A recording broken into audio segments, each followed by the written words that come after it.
Ukraine युद्ध विच दुनिया की सब तो भारी चीज़ सब तो छोटा ताबूत है। ये कहावत सच हुंदी जाप रही है। इस जंग दे विच बहुत सारियां अजिहियां कहानियां सामने आईयां जिस नाल सुनन वाले दे रूह कंब जावे। अजिहा ही एक होर मामला सामने है जिस विच 6 साला बच्चे ने कहा, मां मैं मरन लई बहुत छोटा, बस ये उसदे आखिरी बोल सी। आखिरी बोल कहन वाला मासूम बच्चा रूसी फौज दियां 7 गोलियां खा के अपनी मां दी गोद दे विच पिया। कोई भी उस मां दी हालत दा अंदाज़ा नहीं लगा सकदा जिस दा 6 सालां दा बेटा मरन तो ठीक पहलां कह दिंदा है कि मैं मरना नहीं चाहुंदा अते अगले ही पल वो लाश विच बदल जांदा है। मां ने कहा कि तैनू कुछ नहीं होवेगा, पर उसकी गोद विच ही वो मर गया। ये दर्दनाक कहानी यूक्रेन की राजधानी कीव विच रहन वाली अन्ना अते उसके पुत्र दी है। जदों रूसी हमले विच कीव नू निशाना बनाया जा रहा सी तां अन्ना ने अपनी 13 साल की धी अलीना अते 6 साल के पुत्र मैक्सिम नाल शहर छड्डण दा फैसला किया। अन्ना दे दोवें बच्चे बहुत डरे हुए सन। जदों घर छड्डण दी तैयारी कर रहे सन तां 6 साला मैक्सिम ने अपनी मां नू दस्सिया कि वो डर गया। उसने कहा, मां मैं मरना नहीं चाहुंदा, मैं हले बहुत छोटा। पुत दे मूहों अजिही गल सुन के किसी भी मां दा दिल भर जांदा। अन्ना अपने बच्चे दे डर नू घट करन लई कहंदी है अते उसनू भरोसा दिवांदी है कि जदों तक वो उत्थे है उसनू कुछ भी नहीं होवेगा। ये दास्तां अन्ना ने सब नू बयान कीती है ते कहा, जदों ये सब शुरू होया मेरे चचेरे भरा अलेक्जेंडर ने सानू इरपिन विच रहन लई बुलाया, पर बहुत गोलीबारी हुई। मैक्सिम अते एलेना बहुत डरे हुए सन। फिर असी दोवां परिवारां ने इकट्ठे शहर छड्डण दा फैसला कीता। ਅਸੀਂ फैसला किया कि ਅਸੀਂ यूक्रेन के पश्चिम विच रावने विच रिश्तेदारां कोल जावांगे।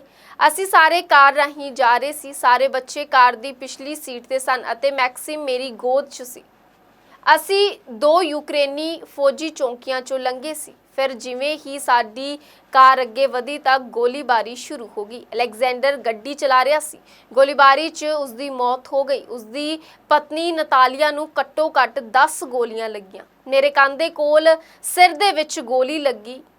एलीना दी सज्जे हत्थ अते खब्बे गोडे दे विच गोली लगी। जदों उसने मैक्सिम नू कार विचों बाहर कढिया तां ओह मर चुका सी। ਉਹ रोई अते बेहोश हो गई। उसनू पिछे तो 7 गोलियां मारियां गईयां सन। उत्थे मौजूद किसी ने एंबूलेंस नू बुलाया। पहले कुछ दिन अन्ना ने किसी दे नाल भी गलबात नहीं की, अपनी धी अलीना नाल भी नहीं। ਉਹ डरी सी अते ਜ਼ਖਮੀ ਧੀ ਨੂੰ ਵੀ ਆਪਣੇ ਤੋਂ दूर तक दिता। ਉਹ नहीं ਚਾਹੁੰਦੀ ਸੀ कि ਉਹ ਉਸਨੂੰ ਕੋਈ ਦਿਲਾਸਾ ਦੇਵੇ। ਉਹ ਆਪਣੇ ਪੁੱਤਰ ਲਈ रो रही सी। ਉਸਨੂੰ मैक्सिम ਦੀ ਲਾਸ਼ ਨੂੰ कई दिनों तक देखण ਦੀ इजाजत भी नहीं मिली।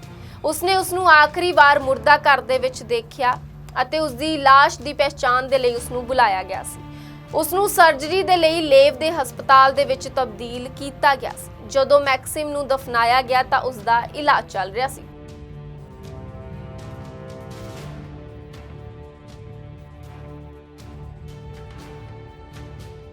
दस दईए कि रिपोर्ट के मुताबिक अन्ना की उम्र 31 साल की है। अपने पहले ब्याह तो उसके एक धी अलीना है ते दूजे ब्याह तो मैक्सिम की वो मां बनी।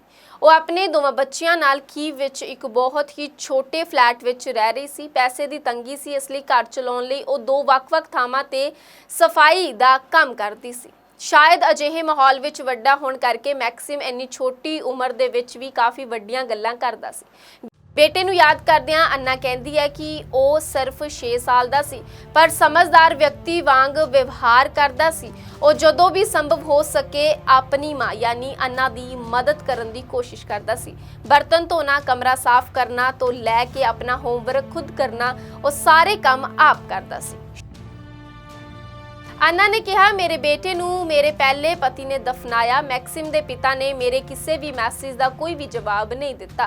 वो बार बार यही गल दोहराती है ते रोंदी है कि मैनू मैक्सिम नू बचाउणा चाहीदा सी।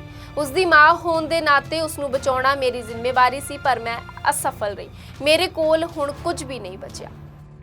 दस दईए कि यूक्रेन के विदेश मंत्रालय ने रूसी राष्ट्रपति व्लादिमीर पुतिन ते लगभग 2500 यूक्रेनी बच्चों को अगवा करने के इल्जाम लगाए ने। दूजे पासे यूक्रेन की फौज का दावा है कि रूसी फौज कोल सिर्फ 3 दिनों की सप्लाई बची है।